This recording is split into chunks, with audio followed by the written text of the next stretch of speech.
This is episode 77 of the Equestrian Author Spotlight podcast. I'm Carly Cade, and today Natalie Keller Reinert returns to the show for a power-packed episode. This is a special two-part series where we dive deep into book production. In part one, we discussed book cover design, from the front cover to the back cover, and everything you need to know in between. In today's episode, part two, we are discussing interior design and so much more. Fellow authors, this is an interview you won't want to miss.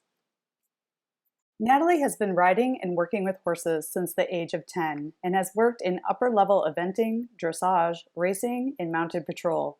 She started publishing in 2011 following the launch of a very successful blog, Retired Racehorse.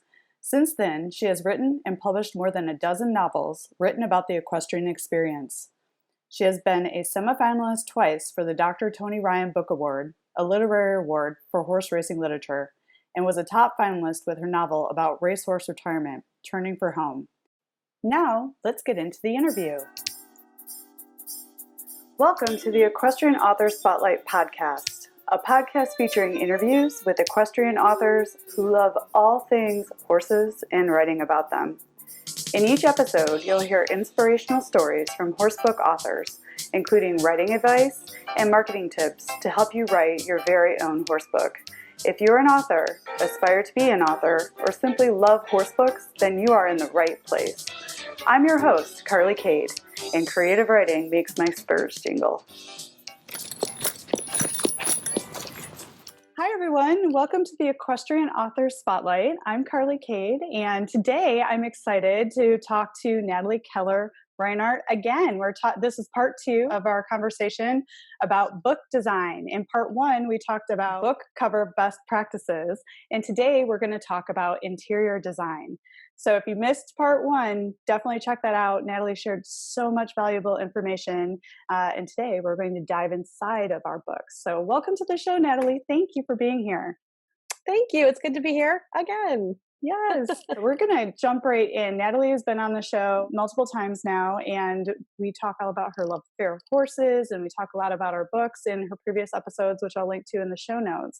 But today we're just going to dive right in and start talking interior design. So Natalie, you offer these services. You offer book cover design. You consult with other authors on book design overall. Let's talk about the importance of interior design.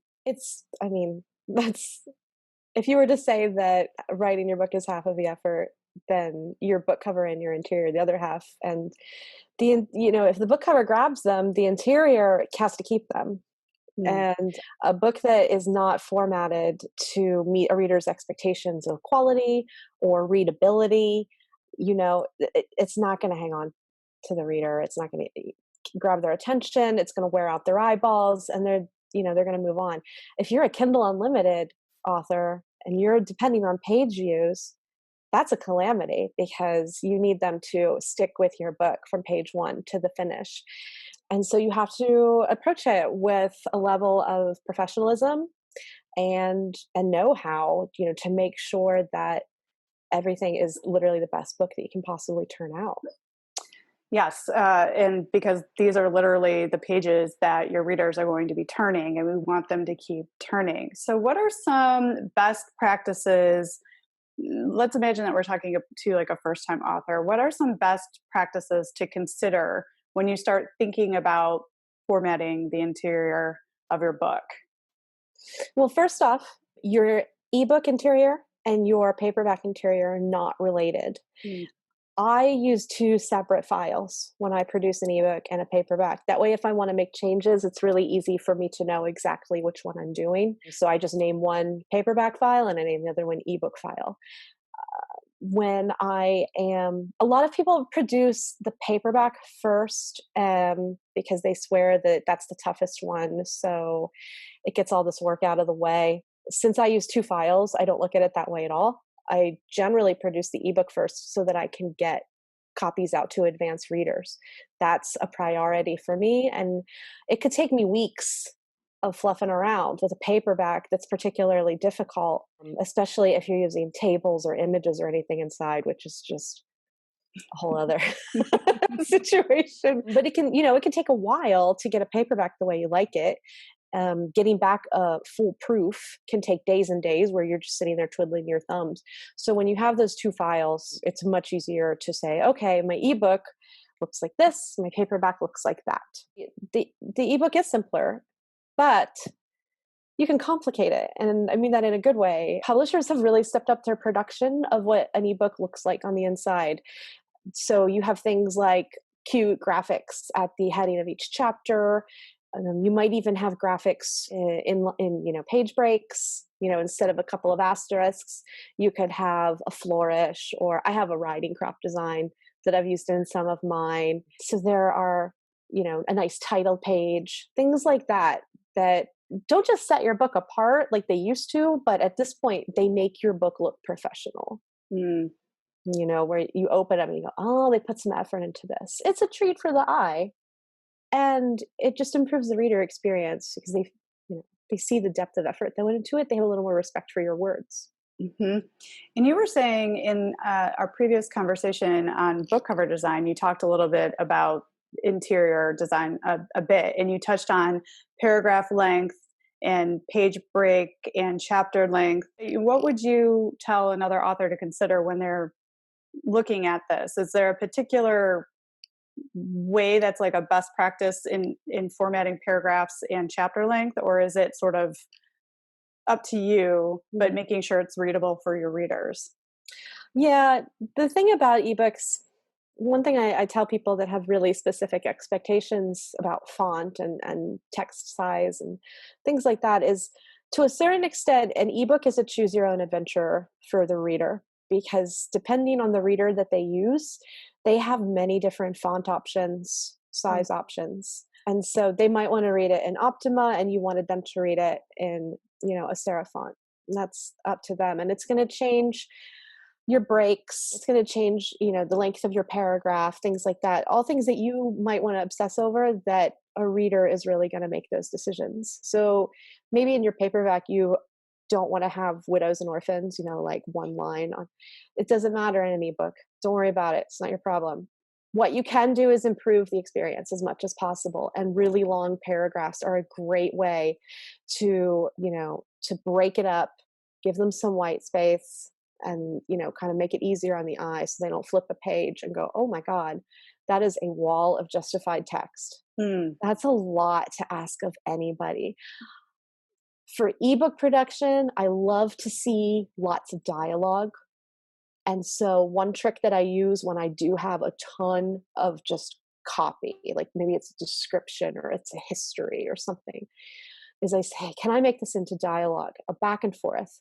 Not only is it more interesting to read in general, but it's easier to look at on the page. So there are tricks that you can use even before you've started making your design in your revision, where you can look at it and go, is this going to be hard to read?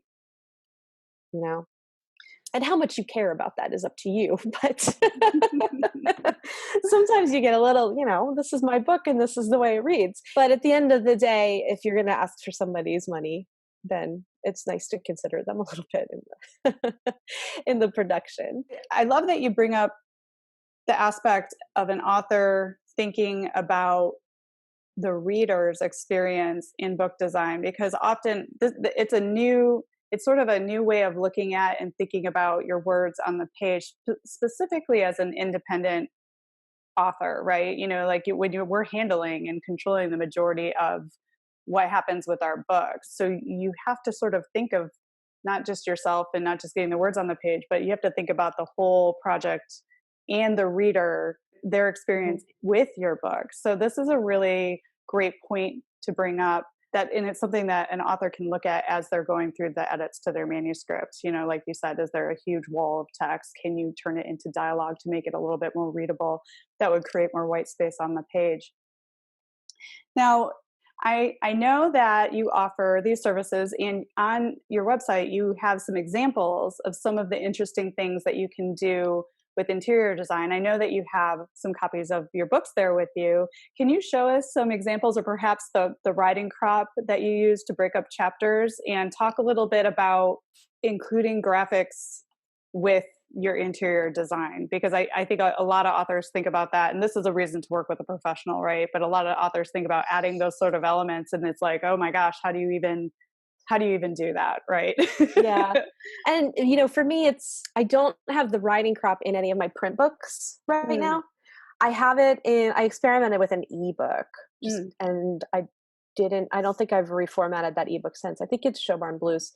But the way that I format, it comes down to setting up rules in the back end of the program. So I go into the program, and where it has a section for section breaks, I go ahead and put in a code that says, I want you to use this image every time there's a section break. The image, in this case, the writing crop, is cut from a page of stock photo clip art. Does that make sense? mm-hmm. So I downloaded a whole sheet of like equestrian type things, helmets and stirrups and brushes and blankets. And I liked the riding crop. And that was one reason I paid for it. And also had a bunch of cute little horse motifs. And so I bought that. And then I was able to cut those out in Photoshop and then isolate them, create a transparent image, and put that into the back end of the program I use, which is Scrivener. So it's complicated, but not complicated to the point of I have to go through my entire book and add this in the section break. I tell it at the outset, when you reach this point, insert this whenever you create that file. Does that make sense? It does. Okay, good. And a lot easier than having to go and insert it in each place, because we all know inserting anything in each place, it never is supposed to be. Yeah, what a nightmare, especially as long as my books are. Are you kidding me? When it comes to like chapter headings are one place where I have started in putting embellishments on all of my chapter headings. Probably the best example I have right now is Catoctin Creek. There we go. Since it's male, female POV, both of them have their own little symbol. So Rosemary has the little flower, and Stephen has got like a little leaf. Right. And then just that motif carries through the whole book. I put the flower there, and then I put the flower on the title page. So you want to talk about where these things come from. This little image is a glyph from a font. I think it's from Minion Pro, which is an Adobe font. And there's a way in Photoshop to pull out all the glyphs, which are the little symbols, and look at them. There's also other ways to do it. I do not know what those ways are because I work in Photoshop. When I created the chapter headings, I actually build the chapter heading in Photoshop, save it as a transparent PDF, and put it into Scrivener as a chapter heading. Again, through the back end. I don't do the work for every single chapter. I don't paste it in. I have a code set up to do that for me. The title page, also a PDF made transparent and put in. The same one works, the same PDFs work for the ebook and the paperback. So you do save a little bit of time there. You spend the time making them and getting everything to appear straight. And sometimes you just get absolute hashes. But, you figure out where you went wrong and you go back and fix it. It's usually something really basic. Grabbing Main, I think, was the first one where I played with using a PDF. So instead of typing the text in and then these chapter headings, this one I could have just typed in because it doesn't have an image. It's just Allura font, which is a lovely font for like romance type books. Allura is really, really good. But I could just as easily add a horse. I just don't think I have any paperbacks with glyphs in them, or with the horse in them right now. I think they're all in my ebooks. Now this is not a necessity. This is something that just gives like an extra beautiful element to the interior of your books. And then again, that's why I would not recommend somebody try and do that on their own. I would recommend that they work with a designer. Would you agree with that? Yeah, especially a lot of folks when they're working on their own, they seem to be working in Microsoft Word. And that is a nightmare in and of itself. Microsoft Word is not designed to create book interiors. It's not what it's for. And so I work with purpose-built programs, and they have learning curves, but if you can learn them, I use Scrivener. A lot of people are terrified of Scrivener, but I've been using it since 2014. So we're in it for the long haul. Sometimes you marry somebody and you just got to make it work. So Scrivener and I are very in a long-term relationship, and I've figured out a lot of things, and this is one of them. You can do it. There's a tutorial. If you felt comfortable, you could look up the tutorial for chapter heading images, and you could make it happen for sure. But it's gonna take you some time. So again, like I said, when we were talking about book covers and graphic design and tools for that, you have to weigh your time spent learning something against how often you're going to use that education. Absolutely. And one book a year, that might be, hours of work you're not even going to remember how to do next year. So, and you mentioned Scrivener. Would you share with listeners what Scrivener is and what you do with it? I know it's a program that you can use to write your books, but then you can also format your books inside of Scrivener. And there is that rumor that there is a heck of a learning curve with Scrivener, but the people that are using it really love it once they get familiar with how the program works. So talk to us a little bit about Scrivener. Yeah, so Scrivener it's a multi-purpose writing tool. It has organizational aspects to it. It has different templates for setting up novels, setting up nonfiction books, setting up screenplays. And then it has a bunch of output functions. So you can create a file, you can create dozens of different files out of one Scrivener project. So if I have ambition as a project, I can do an output of a custom ebook file, of a basic no frills ebook file. It'll do that for you as well. I can put out a PDF to do my paperback interior. I can create a Word document that I can send to an editor so that they can do track changes or read it, if that's their preference. I can create PDFs with chapters. There's just zillions of different output functions, and they're all customizable. So I can go in and say, well, I want my chapter headings to look like this. I want my sections like this.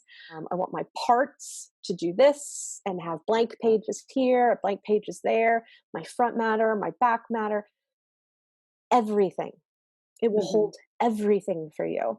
And I guess it is like, how legacy programs are when you bought into something really early. They try to make it less complicated, but it's old. It's, it's been around since probably 2012 or so, when this was all first blowing up. So yeah, it takes some effort. I love it for organization. I could not write a book in Word. I just would lose my mind because it has a pain. There's my chapter, my section, and I can make notes about the section. I use the notes part for revision to make sure every scene has the correct motivation and ends on a page turn. Like, it's just an invaluable program if you're willing to put in the work. And it makes it easy to find specific parts. If you don't have to go through the entire document to find something that you were looking for. Easier. Yeah. I don't think the find function is as friendly as it could be. But and it can give you formatting errors that will absolutely, you might do one tiny thing and it'll just gray hairs from Scrivener. But I think all programs have got some degree of that, where one wrong move with tabs or something like that, and your whole book is just a disaster. It's got to be stripped. Being an author is a practice in patience, right? Patience with the technology, patience with the process, patience with the business of it, patience with the marketing. It is a business of patience for sure. If you find something that works, and it's working, keep sticking with it is what I would recommend. Would you agree with that? I definitely agree with that. Like there's a program for everything now, and they just keep coming out with more because they know that people who have always wanted to write a book are going to buy these programs. And most of the time it's something that can be fixed with, reading a book on the craft and writing it out longhand. And so you have to really be conscious of the value that you're getting, and if you're getting played a little bit, Mm-hmm. like there's a lot of effort going on. There always has been since this started, but it's shinier. It has more bells and whistles now to play people who are wannabe authors, Mm-hmm. and they're not, some of these services, they're not trying to fix what's broken about your project. They're just trying to polish up your project the way it is. And Mm-hmm. you can throw all kinds of marketing spend at something, but if the inside of it's broken, or if the plot needs help or something like that, then you need to have somebody trustworthy tell you that, not somebody who's like, well, for $50 a month, the Exactly. platinum plan will get your book in front of 300 people a month. That's right. That's not how it works. Yeah. Yeah. Educate yourself. And you said something really special there is stick with the people you trust and find those trusted allies Mhm. with whom you can work with. I've been with the same editor through the whole process of the books. My audiobooks is the same narrator. The programs that have worked for me in the beginning, I'm still using. But before I got going, I really educated myself. And that is a very important piece of being an independent author, an author in general, because there's a lot to learn beyond the writing part of this. And Yeah. yeah. And then we talked, you talked and you mentioned, and I mentioned outputs, right? Or different file formats Mhm. for the different types of books. Now for newbies, for new authors getting their feet wet, getting into this, the distribution channels that you use to put your books into the world often require different files. Can you Mhm. speak to that a little bit and just kind of give us an overview of what to expect when it comes to getting ready to distribute the book with these files? Yeah, and I think a lot of us are going to use KDPs, functions to sell our books, and you should, because they're free. It's really important, courses for horses. You need to put in a file that is best at what it's doing, and I think it'll take like 8 different kinds of file formats for your ebook. Put in a Mobi file or an EPUB file. Your Mobi is it's Amazon's Kindle file, is a Mobi file. So if you put in Mobi, you get out Mobi. Mm. You know what you're going to be looking at. There's a program that, where does it come from? I guess you download it from KDP. That's Kindle Previewer. You upload your Mobi to the Kindle Previewer, and it shows you exactly what you've got. I go through turn after turn after turn. I hit compile on Scrivener. It opens up in the previewer. I go, nope, that ain't it. Close. Change one thing. And I'll do it 12 times before I get exactly what I'm looking for. But then I know what I Mm. see in previewer is what I'm going to see on a Kindle. The exception for that being, I learned the hard way, the iOS app. The Kindle app for for iPhone is broken, and it's going to stay that way. So when you upload a Mobi, and look at it on your Kindle app, and it looks terrible, it is what it is. Look at it in the previewer and don't worry about that. It's just you can't help it. Apple and Amazon don't like each other, so it's not going to be fixed. Mm-hmm. For book files, the most reliable file in the world is a PDF. A PDF does not change. PDF won't lie to you. PDF wants you to be happy. You're going to get sharp edges. If you're using graphics in your chapter headings, they're not going to be pixelated. So you create that PDF file, you look at it with the 2-page scroll, right? You know what I mean? So it's got 1, 2, you can see exactly my title page is here, and then flip over, and my copyright is here, and then my also by is here, and then a blank page, and then my first chapter. It shows you all that. It's not going to change. And you upload that, and you can look at it in the previewer on KDP, and you go, oh, that's exactly what it's going to look like. Mm-hmm. And that's for the Very print. true. The That's PDF for the is for print. print. Yeah. Mm-hmm. And then do you use so I have my books in Kobo, I have my books on Apple, I have my books on Barnes and Noble Nook, I have my books on KDP, Amazon. What do you use for distributing your books? Do you do Ingram Spark, or do you do Smashwords? I have not used Smashwords. I individually upload. A lot of people don't like that. Like, what is your recommendation? Because you want books to go wide if possible, because it's different income streams and Mm-hmm. people read in different places. So what are your thoughts on that? So I'm not wide now. I have been wide in the past. And when Mm, I used draft to digital okay. to distribute, because I found that every book I'd ever had on Smashwords had been pirated. And I Mm, don't know if that's Smashwords' fault or not, but it happened. And I also generally liked their interface. I thought it looked a bit cheesy. Just, draft to digital is prettier. It didn't cost me anything, so I went with that. So if I went wide again, which I have some books in the future that I probably will, I haven't given a ton of thought, but I'd probably go through draft to digital again. mhm. Just, they give you universal book link, right? So you can just say okay, you can go to this link, and if you like Amazon or if you like iBooks or whatever, this link will take you to whichever one you like best, so you're not posting 6 links. So that I think they all kind of do the same job. In terms of what files I'll upload, I will only upload EPUBs. I will not upload PDF files because PDFs are super easy to pirate. Mhm. So, and EPUBs might be too, but PDFs are the only one I personally have had trouble with. So those are the ones I worry about. That's good to know. And then you mentioned that you were wide, but you aren't wide now. Would you talk a little bit about why you made that decision? I went off of Kindle Unlimited and went wide a couple of years ago. It might have been 4 or 5 years ago. And my sales took a hit immediately. Now, I sell a lot off of bestseller lists. Mhm. So I keep a really, really hefty backlist. As you know, I have like 13 or 14 or 15 books. And I have long series. I have a 4-book series, I have a 5-book series that are both getting extended. So as I can keep those visible between new releases and bestseller lists, then I can see consistent sales for those books. When they slip down the bestseller list, I start seeing the slip become cumulative. The other books start sliding. So I work really, really hard to stay in the bestseller lists.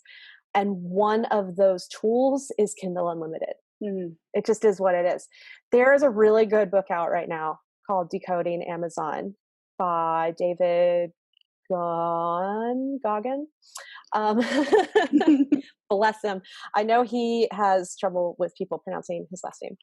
But it's a fantastic book, which everyone needs to read. And he actually managed to get some inside info onto how lists are compiled. Hmm. And it did confirm to a certain extent there are lists where Kindle Unlimited has an edge. So for me, it's really important that my books are Kindle Unlimited and they stay that way, because if I move them now, I'm going to lose, or I'm going to alienate a chunk of readers, Mhm. right? I might have people that are working through 13 books and they're Mhm. on book 2, and all of a sudden I pull my books from Kindle Unlimited.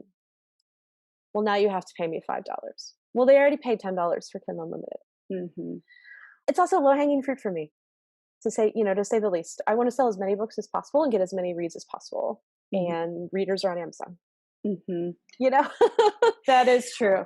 And um, and you mentioned Kindle Unlimited, and then you have them available where people can buy them when they're not in the Kindle Unlimited program. But something interesting to mention is KU readers they often only read Kindle Unlimited books because they mhm, pay that subscription fee. So they're not often buying books that they can't get through Kindle Unlimited. Is that right? right. Yeah. Experience? So if your backlist is half Kindle Unlimited and half wide, then you're alienating readers right off the bat. Like I could put Ambition and Kindle Unlimited and put all the other ones wide and be like, oh, or the other way around, really.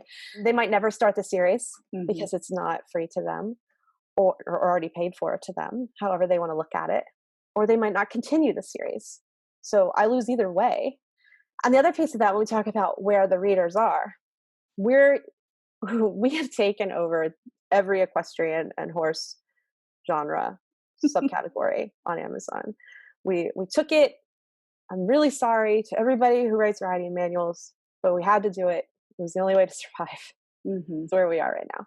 Until they give us an adult fiction section, this is where we are. And I just don't know that another bookstore offers me that kind of selection. And for me, a list of 50 really well produced horse books by, you know, 40 or 50 authors is going to go a long way towards keeping readers coming back to that page Mhm. rather than 3 or 4. So Absolutely. I'm in a bigger, I like, they're not competition in that sense. They keep bringing people back. Mhm.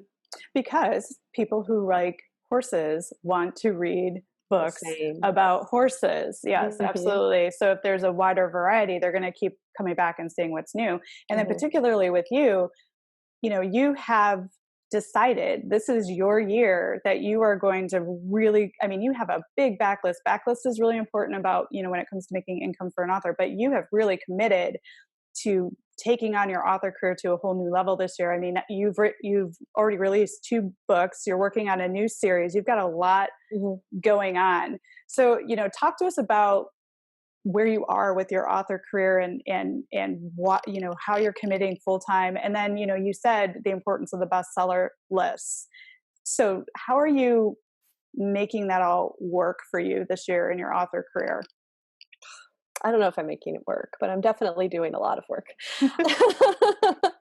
It's a tightrope for me. I'm a person who has a lot of ideas and I want to write all of them. And all of them tend to turn into series because people like the characters and they ask for the series. Hmm. So I have, this year I released Grabbing Maine.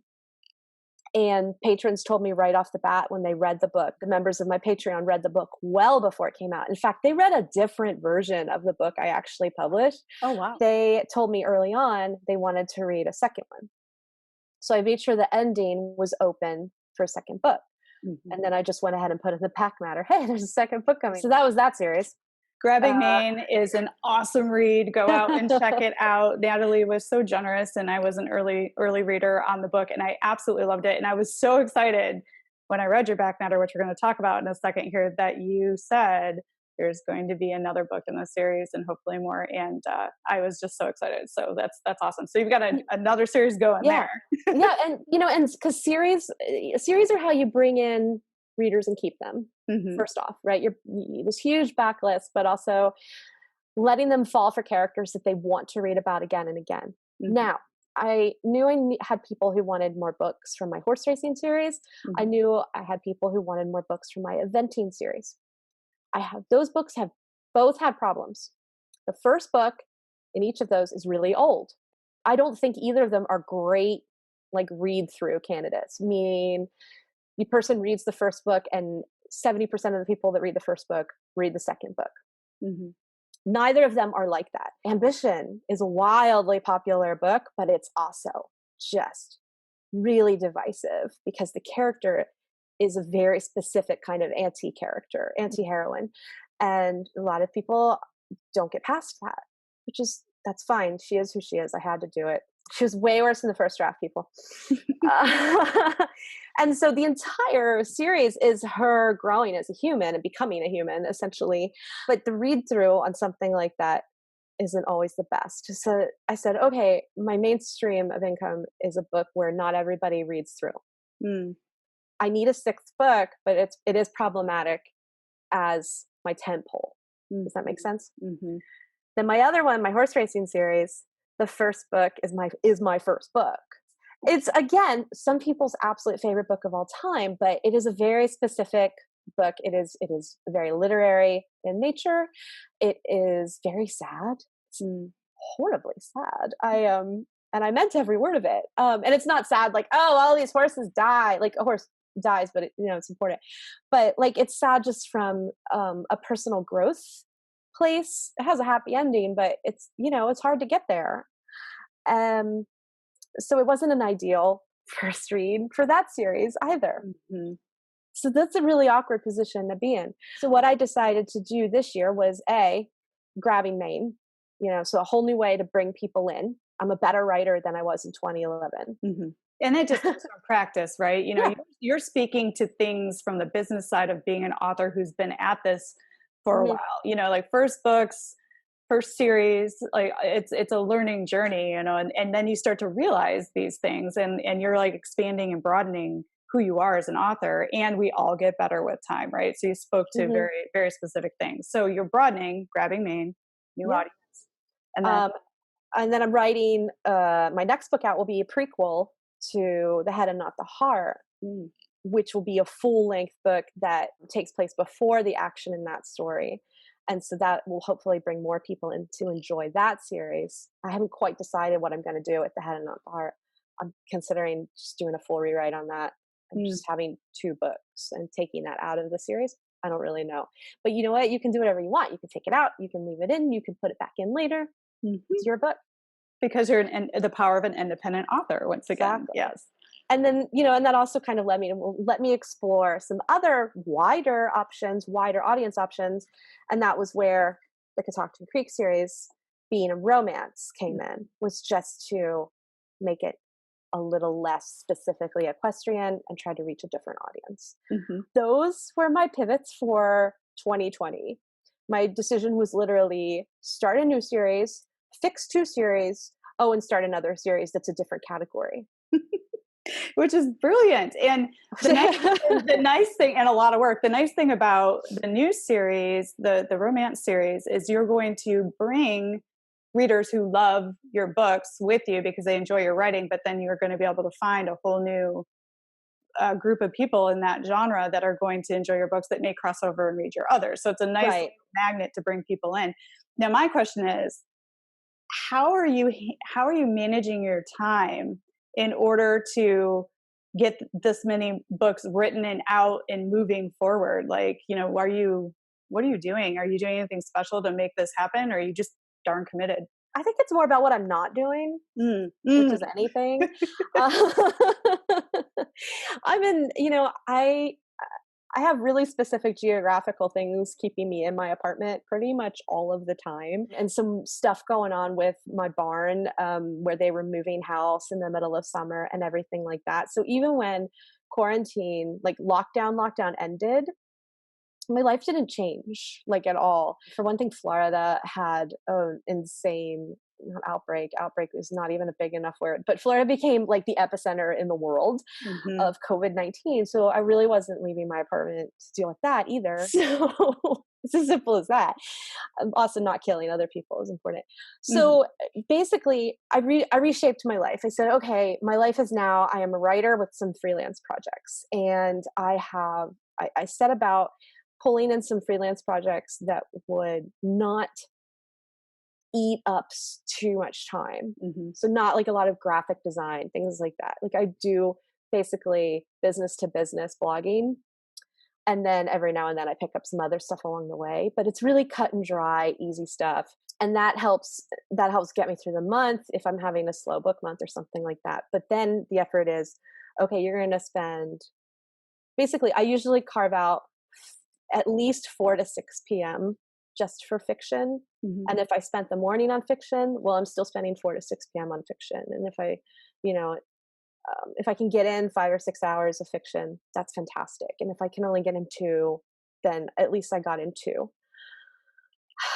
And outlining becomes really important when Mm. you start writing for speed, right? So because you can literally write a paragraph and be like, this is what's happening in the scene, and then go to the next one. And it's so much easier to come back and write something when there's a paragraph there that tells you what to write, Mhm. and to just look at that blank scene and be like, oh, I was supposed to put something here. It's revisions for me are so much easier than first drafts that I just will murder a first draft. Just it could, be half of what it's going to be after the second draft. But yeah, that's the focus. What I love about that is you made a commitment to yourself and your writing career, and you are doing something to move yourself forward with this bizarre time in our Mhm. lives. So what I'm hearing too is you are committed to touching your books every day and spending time with them. You've got that 4 to 6, or you may work in the morning, but as long as you work on it, you may not meet all the hours you want to get, but as long as you're getting 2, you're still Yeah. moving it forward. And that's really how it works. You just got to sit down, do the work, keep it moving Mhm. forward. So you're doing something really special with this time. So way to go. And you're proof that developing a backlist, thinking about your series, continuing to write books, engaging your readers, and being thoughtful about them works. And you're making it happen. And I'm so excited for you. Now, during that segue that we just took, which was an awesome segue, I love that segue, back matter came up. And Mhm. back matter is something that's in the interior design of a book. Some authors may not know what back matter is and why it's so important. Could you speak on back matter when it comes to interior book design, and what it is and why it's important?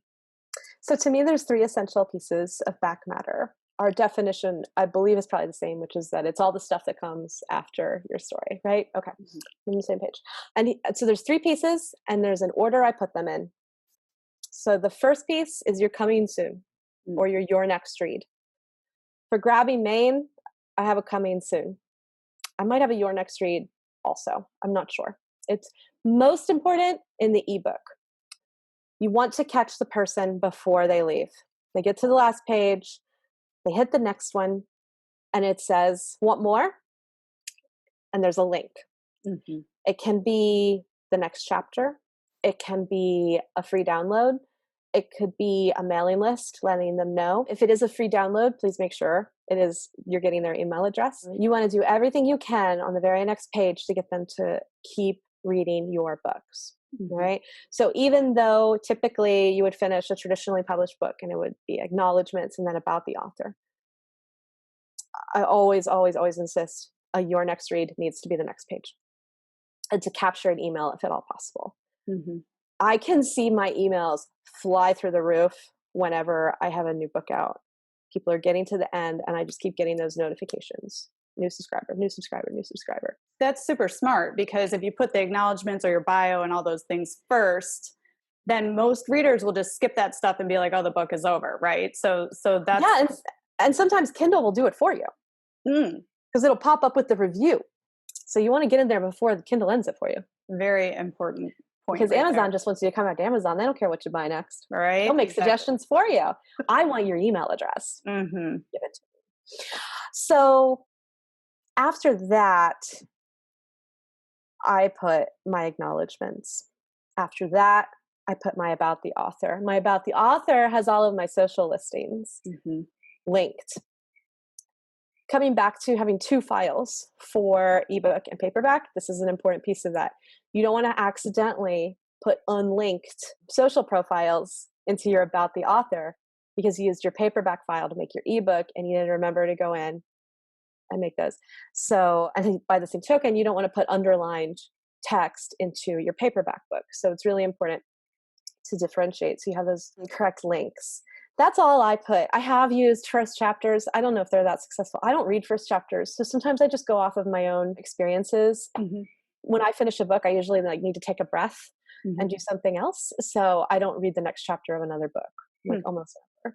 So I'd rather just get the email address, send them a book through BookFunnel, and call it a day on that. Some people will tell you, don't put anything in the back of the book, but your link to your next book. They're that adamant that nothing else should be there. I have to put acknowledgments. For one thing, I want everybody to know about all the lovely people I love. I love reading acknowledgments. I think they're amazing. It's the final credits. And also, it's one of my Patreon subscription benefits is that you get a shout out in the acknowledgments.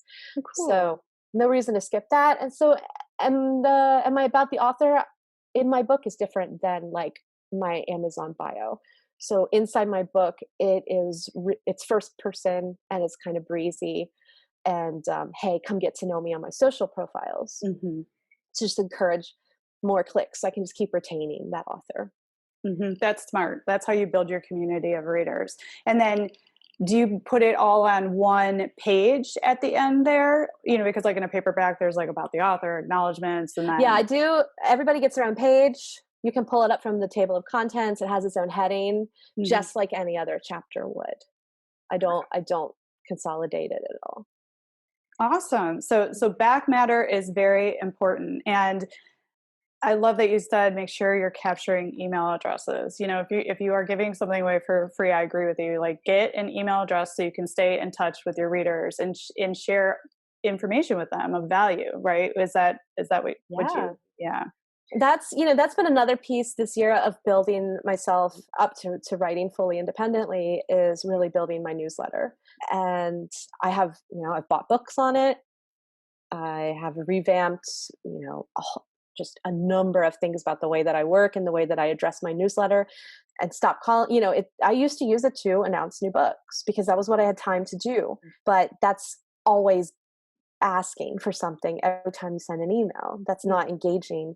And so asking myself, how can I write something genuine to my readers, and offer them something of value and ask them to write me back and talk to me. And it's Mm-hmm. actually been really valuable. I've only done a couple so far of these like conversational emails. Excuse me. And I'll always add in like, hey, here's some free books you can get or something like that as well. Like there's value there as well. But I'll end it with a question, say, hey, write me back and tell me what you think of this. And I've gotten some really great responses. Mm-hmm. Who knew, right? The book I really read, Newsletter Ninja. That's the book. Decoding Amazon and Newsletter Ninja are probably the two most important books I've read this year. And I will include those in the show notes. Thank you for the recommendations. I love book recommendations. I'm always all over those. So great. Thank you for sharing that. So important. The things that we're talking about, a lot of authors are really on a tight budget, especially at the beginning. When we're talking about book design, book editing, interior design, I know you offer these services, but it's important to put aside a budget to take care of all these things when you're working towards your first book or your whatever, because it costs something to have these things done. What would you recommend like a first time author think about budget wise when they're going into their first book design project? That's an interesting question. I have spent my life on a zero budget. This is the first year I have had a marketing budget. This is the first year I've spent on, marketing services to help me get the word out, like BookFunnel, or upgrading my MailChimp for things like that. I get my marketing budget from my Patreon, but that took several years to build to that point. So now I have Facebook ads, I have Amazon ads, I have all these tools. They're all budgeted out of my Patreon subscribers. Thank you, Patreon subscribers. They're the greatest. Oh my God. Building a community is so valuable that you might even want to do that instead. You might want to use your first book to just give it away and just get people to join a Facebook group where they talk to you, or start a Patreon where you share a serial. It's not easy. It takes years. It's literally been, I think I've had Patreon for 3 or 4 years to get to this point. But I have this amazing, dedicated, fantastic people that I know will give me great feedback on every chapter of my book. That's really far away from what you asked, which is what's the budget look like? You can get a lot out of beta readers and even writing to authors you respect and asking them to read the first chapter or the 10th chapter or whatever and giving feedback. I believe that you can avoid $1,000 editor if that's simply not in the budget. And most professional writing gurus will tell you if you spend on anything, spend on the editor. I have never spent on the editor. That is not where my money goes. Because you married one. I did, but I'll tell you what. I have one book that was professionally edited, and that was Other People's Horses, which was my second book. And another author did that because they liked the book and they wanted to edit it. So you can make friends, and you don't know what you'll get out of it, especially if you have no timeline. Because if somebody says, hey, I'll look at your book and give you notes on it, you better give them a couple months, because looking at a book is not a small addition to your day. No. I do look at people's books and send them notes back, and I tell them it's going to be a couple months. And they're like, okay, I understand.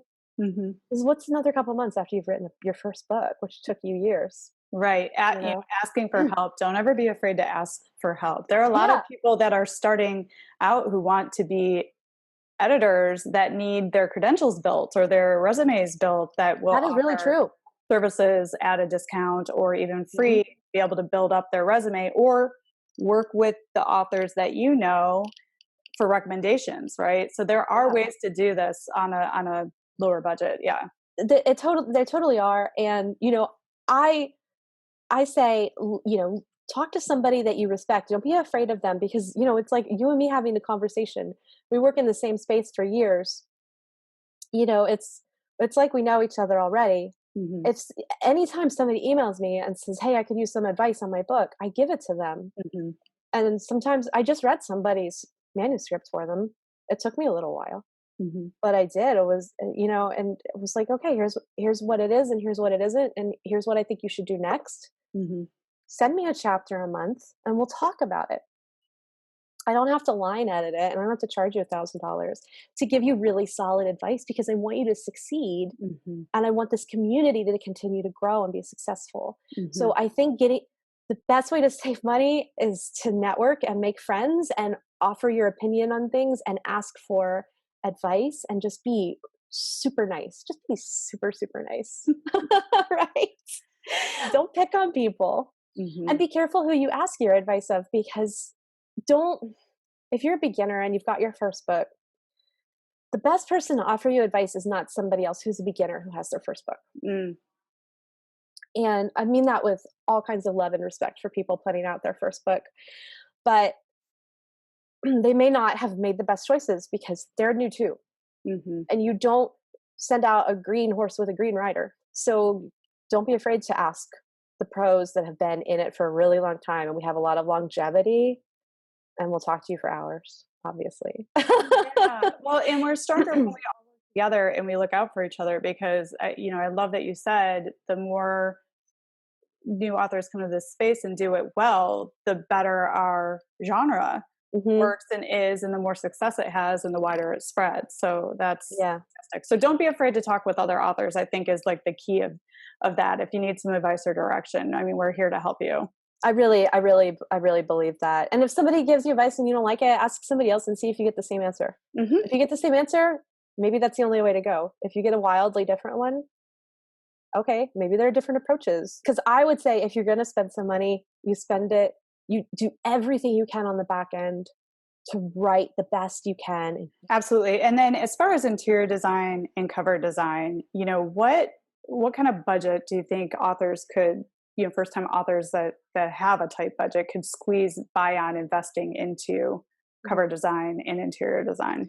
There are a lot of services that'll churn out interiors for you. So I think you could go down as low as like $50. I don't know what you're going to get out of that, but if you're on a budget, it's, again, better than spending $50 on the program and having to learn how to do it, right? So you probably get about the same product that you would get if you'd learned to do it. Because you'll probably end up spending for the interiors of both, maybe $150, $200 for both. You're gonna pay way more than that for a cover, generally speaking. Maybe between $50 to $200 or $300, depending on who you go with and what your dream cover looks like. I've seen massively expensive cover designers. You get literary quality, like publisher quality covers. You don't always need that because, like we mentioned in the cover episode, you're not publishing for a bookstore shelf. You're publishing for a thumbnail. So you need to be really cognizant of how much quality you need in terms of an ebook cover, if that makes sense. I charge for my time more than anything. When I set up my rates for somebody, it's really like, okay, it's going to take me this number of hours to convert this. It's usually in Word, so convert it from Word, strip out all the old formatting, build new formatting, give you graphic headers. And then, like I said, I look for issues. I read the books as I work with them. You get some typos removed. I've questioned people on facts before. I've been like, can we double check this? Because I'm not sure that's correct. Oh, you're right. That's not it. Okay, let's fix that. Like that can be the virtue of working with an equestrian sometimes. A little bit of fact checking along the way. Yeah, so they get a little extra actually working with you than they would pay for with just somebody else doing the interior, because you're looking to make sure that they have the best product. And to the point, yes, prepare for this, set some money aside, educate yourself, work with someone that knows our genre like Natalie when it comes to these sort of things.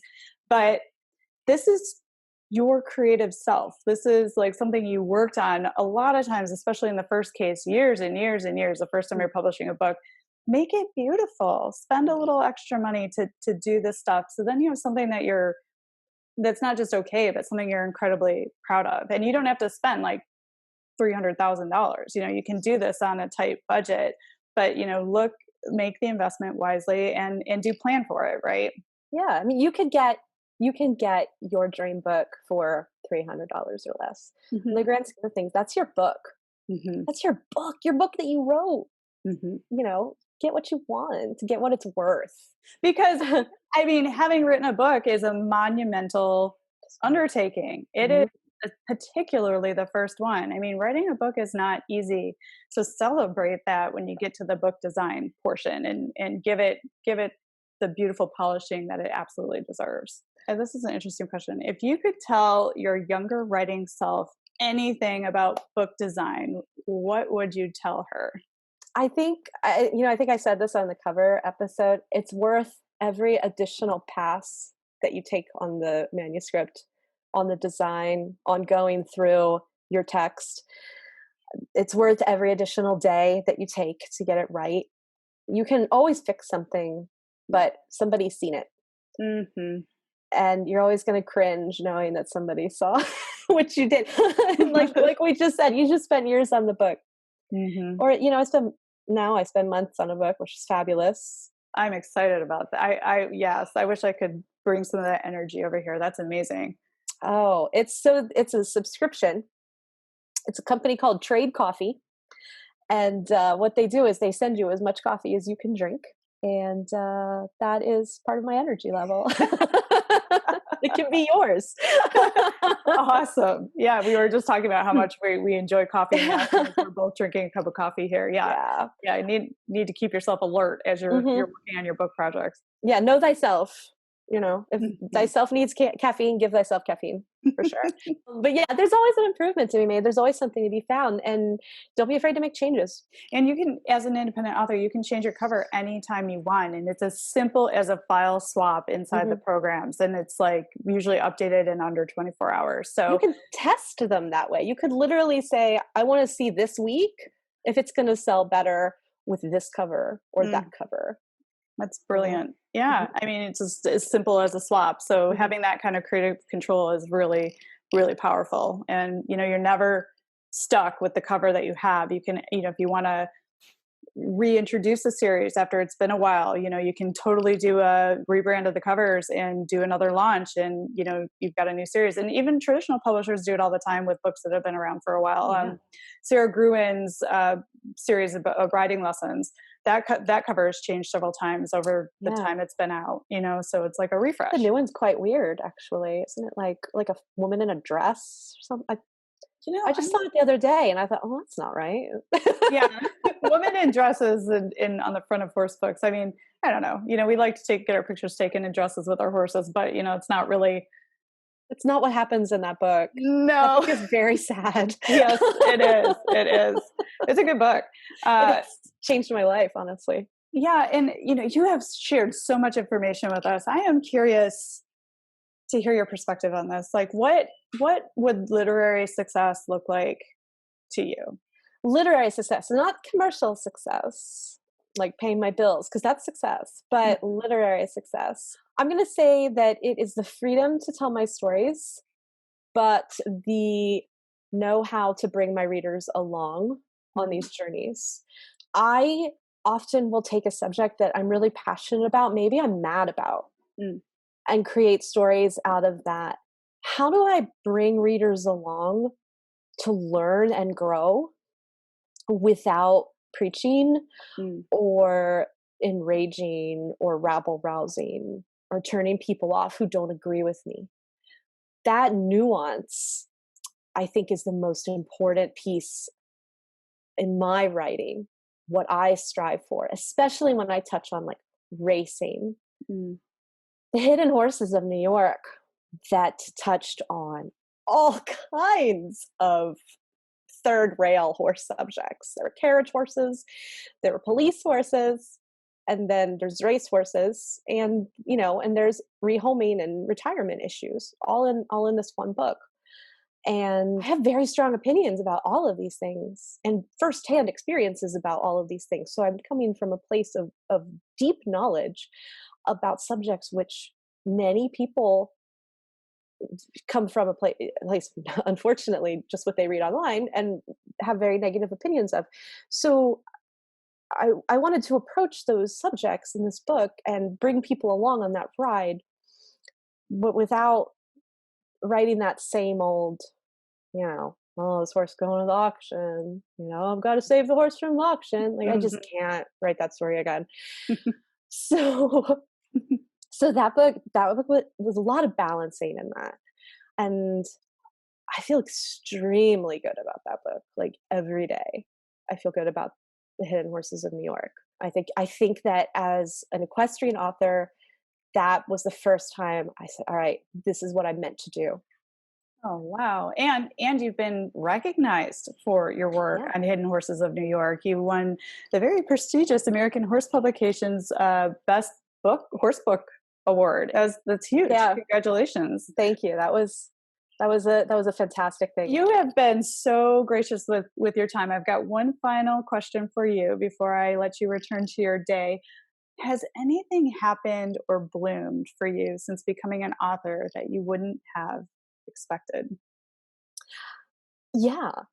Specifically conversations like this, the connections of this community, this equestrian author community, never would have guessed this was going to happen 10 years ago.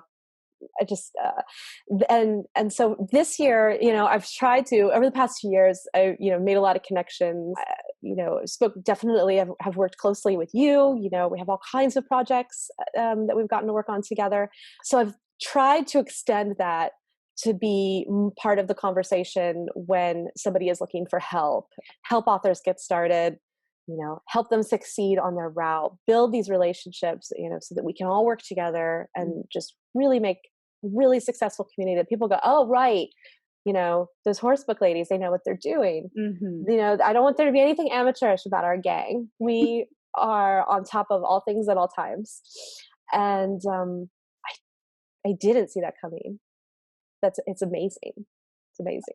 Oh, it's so exciting. And thank you for sharing your knowledge and being there, because you were one of the very first people in this genre making this thing happen, and you blazed the trail for me, for a lot of other authors to come on board. And I think that there's always this like, oh, I'm scared to reach out to the people that have been there before me. Right. But we are proving that we're accessible and we want to help people, and we are building a community, and we are not each other's competition. And thank you for all the cool things that you've been willing to collaborate on with me, and thank you for being on the show and sharing your knowledge. Thank you for putting together an offer where you can help other authors with their book design. Speaking of which, I'd love if you would give the details of what you offer and where people can find your services. So I do book design in different packages. I can do interiors for ebooks, paperbacks, and covers as well. I have it priced so that you can bring a cover with you, or bring an image with you, or else I can go out and acquire all of that for you. And we can kind of build like an a la carte package that works for everybody. Everybody is an individual. I do offer editing, copy editing as well, at a sort of project level, instead of just like a, hey, here's an email kind of level, but like a full on, let's make this the best book it can possibly be and take the least amount of time for you kind of situation. I work really hard to customize every single book to what you're looking for, because I understand how important these are to us. These are, I don't want to say they're babies, because we call a lot of things our babies. I got a dog somewhere. Like our soul, or like our muse, we've really distilled like this huge chunk of our soul into these pages. It needs to be what you've dreamed of. And sometimes I will say what you've dreamed of isn't always what you like. Your dream book doesn't always look like you thought it would, but we figure it out. We make it gorgeous. We make it amazing. We make people go, holy cow, you wrote a book. Because that's what the experience should be like. It should be joyful. It should be a joyful experience. So absolutely. And something honored. And it sounds like you customize the package and you spend the time so people can honor their creative work with beautiful book design, right?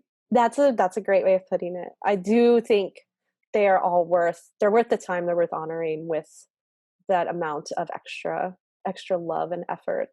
And it's been a pleasure. It's been an absolute pleasure. Like I've worked on a couple of books this year, and yeah, just pulling them together has been like really, really satisfying. Well, that is so wonderful to hear. And I will make sure to link to all the places where you can find Natalie and her books in the show notes. And Natalie, you just are incredibly valuable to this community, and you are so generous of giving information. And I foresee we'll be having you on the show again to talk about some other topics as we, move down the line and build this community. So thank you for sharing as much as you have today and doing a 2-part series with me on book design. It means so much, and I hope it helps a whole wealth of other authors. Yeah, I do too. I know how valuable these podcasts have been to me and helping me see things in different lights. So, sometimes we're only as good as like what our connections are, because everybody's got a different experience to bring to the table. We're like this amazing team. We're just all like swapping knowledge. So yeah, it's a pleasure. Well, thank you so much, and thank you for listening to the show. I really appreciate it, and thank you for bringing this conversation to me. This was your recommendation, and it was a good one. So thank you so much. Excellent. Thanks for joining us this week on the Equestrian Author Spotlight podcast. I hope you enjoy these Q&A sessions with wonderful equine authors who love all things horses and riding, just like me. Visit my website, carlycadecreative.com, where you can read the show notes, and make sure you never miss a show by clicking the subscribe button now. This podcast is made possible by listeners like you. Thank you so much for your support. Want a free guide to secrets of horsebook authors? Gallop over to carlycadecreative.com/wisdom to have author advice delivered instantly to your inbox. If you are an author who writes about horses and would like to be spotlighted, please let me know. Visit my contact page at carlycadecreative.com to fill out a request. I'd be happy to have you on the show too. Thank you for tuning in to the Equestrian Author Spotlight podcast. See you next time. I'm your host, Carly Cade. Creative writing makes my spurs jingle.